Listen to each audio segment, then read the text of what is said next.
بسم اللہ الرحمن الرحیم نحمدہ ونصلی علی رسولہ الکریم اما بعد 15 روزہ اسلامی عقائد کورس کے دوسرے حصے کا عنوان نمبر 9 ہے حیات انبیاء علیہم السلام۔ انبیاء کرام علیہم الصلاۃ والتسلیمات سارے کے سارے اپنی وفات کے بعد اپنی زمین والی قبروں میں زندہ ہیں، سوائے حضرت عیسیٰ کے کہ وہ ان کی ابھی تک وفات ہوئی نہیں۔ انبیاء اپنی قبروں میں نمازیں بھی پڑھتے ہیں۔ ان کے جو دنیا والے جسم ہیں ان کے ساتھ اللہ تعالیٰ نے ان کی روح کا مضبوط تعلق قائم کیا ہوا ہے۔ اس تعلق کی وجہ سے ان کو حیات اور زندگی حاصل ہے۔ جو ان کی قبر کے پاس حاضر ہو کر درود و سلام پڑھے وہ خود سنتے ہیں اور جواب بھی دیتے ہیں۔ آپ صلی اللہ علیہ وسلم کا ارشاد ہے الانبیاء احیاء فی قبورہم یصلون، کہ نبی اپنی قبروں میں زندہ ہوتے ہیں، نمازیں پڑھتے ہیں۔ اور کنز العمال میں آپ کا ارشاد ہے من صلی علی عند قبری سمعتہ، جو میری قبر کے پاس درود پڑھے گا اس کو میں خود سنوں گا۔ اور سورہ بقرہ کی آیت نمبر 154 میں اللہ تعالیٰ فرماتے ہیں شہداء کے بارے میں بل احیاء، کہ وہ زندہ ہیں ولکن لا تشعرون، ان کی زندگی کا تمہیں شعور نہیں ہے۔ تو شہداء جب زندہ ہیں تو امتی کو جو فضیلت حاصل ہوتی ہے انبیاء کو وہ فضیلتیں ان سے بڑھ کر حاصل ہوتی ہیں۔ اس لیے علماء نے اس آیت کے تحت لکھا ہے کہ اس آیت سے یہ ثابت ہوتا ہے کہ جو حیات شہداء کو حاصل ہے اس سے کہیں بڑھ کر وہ حیات انبیاء کو بھی حاصل ہے۔ اور اسی طرح سورہ آل عمران کی آیت نمبر 169 میں ہے بل احیاء عند ربہم یرزقون، کہ شہداء کو اللہ کے ہاں رزق بھی دیا جاتا ہے۔ تو اسی طرح انبیاء کو بھی اللہ تعالیٰ کے ہاں رزق دیا جاتا ہے۔ یعنی جب انسان فوت ہو جاتا ہے تو اس کی روح جسم سے نکل جاتی ہے، پھر اس کے جسم کو قبر میں اتار دیا جاتا ہے، تو پھر اللہ تبارک و تعالیٰ روح اور جسم کا ایک تعلق اپنی قدرت سے قائم فرما دیتے ہیں۔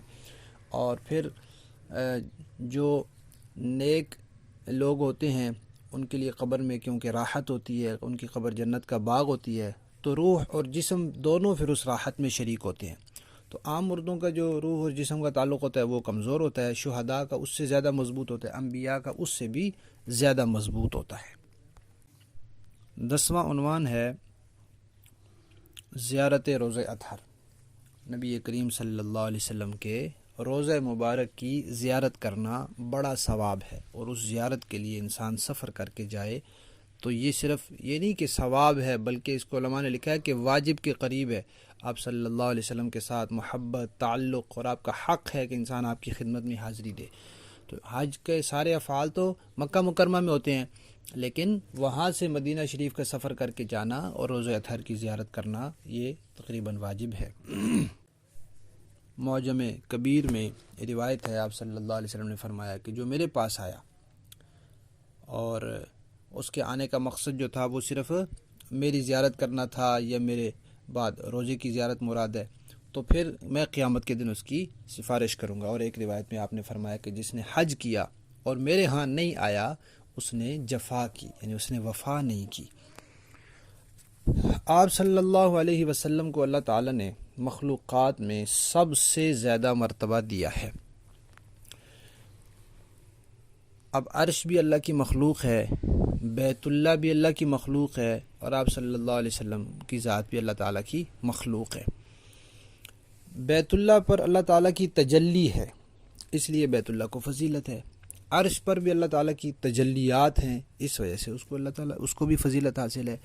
لیکن اللہ تعالیٰ کی جو تجلیات اور جو انوارات حضور نبی کریم صلی اللہ علیہ وسلم کے جسد اطہر پر ہیں وہ نہ عرش کو حاصل ہیں اور نہ بیت اللہ کو حاصل ہیں۔ اس لیے ہمارا عقیدہ ہے کہ زمین کا وہ حصہ، مٹی کے وہ ذرات جو حضور نبی کریم صلی اللہ علیہ وسلم کے جسد اطہر کے ساتھ ملے ہوئے ہیں ان کا مرتبہ عرش اور کرسی سے بھی زیادہ ہے، بیت اللہ سے بھی زیادہ ہے، اس لیے کہ یہاں اللہ تعالیٰ کے انوارات اور تجلیات اور رحمتیں اور برکات زیادہ ہیں۔ اور اس پر علماء اہل سنت والجماعت کا اجماع ہے۔ 11واں عنوان معجزات الکرامات کا ہے، یہ بعد میں بیان ہوگا۔ 12واں عنوان ہے مسئلہ توسل، کہ دعا میں اللہ تبارک و تعالیٰ کو وسیلہ دینا کہ یا اللہ فلاں کے وسیلے میری دعا قبول فرما، تو یہ وسیلہ دینا نہ فرض ہے، نہ واجب ہے، نہ مستحب ہے، صرف جائز ہے۔ وسیلہ دینا جائز ہے۔ بعض علماء نے اس کو مستحب بھی کہا ہے، ناجائز ہرگز نہیں ہے، جائز ہے، اور بعض کے نزدیک یہ مستحب ہے کہ اللہ تبارک و تعالیٰ کو کی بارگاہ میں وسیلہ پیش کیا جائے کہ یا اللہ اپنے نبی کریم صلی اللہ علیہ وسلم کے طفیل، خلفائے راشدین کے طفیل، صحابہ اکرام کے طفیل، تو جو بھی انبیاء ہیں، صحابہ ہیں اور اولیاء ہیں، چاہے وہ زندہ ہیں چاہے دنیا سے چلے گئے ہیں، ان کا وسیلہ پیش کیا جا سکتا ہے۔ بخاری شریف میں روایت ہے، حضرت عمر بن خطاب رضی اللہ تعالیٰ نے ایک مرتبہ عرض کیا، یا اللہ ہم آپ کی طرف آپ کے نبی کا وسیلہ پیش کرتے تھے تو آپ ہمیں بارش عنایت فرما دیتے تھے، اب ہم آپ کے نبی کے چچا کا وسیلہ پیش کرتے ہیں، آپ ہمیں بارش عنایت فرما دیں۔ تو راوی کہتے ہیں کہ پھر اللہ تبارک و تعالیٰ نے بارش بھیج دی۔ اس لیے فتح الباری میں لکھا ہے کہ یہ جو قصہ ہے اس سے علماء نے اہل بیت اور نیک لوگوں کے وسیلے کے ذریعے دعا کو مستحب قرار دیا ہے۔ 13واں عنوان ہے استشفاع، یعنی نبی کریم صلی اللہ علیہ وسلم کی قبر مبارک پر جب انسان حاضر ہو تو پھر آپ سے دعا کی درخواست کر سکتا ہے۔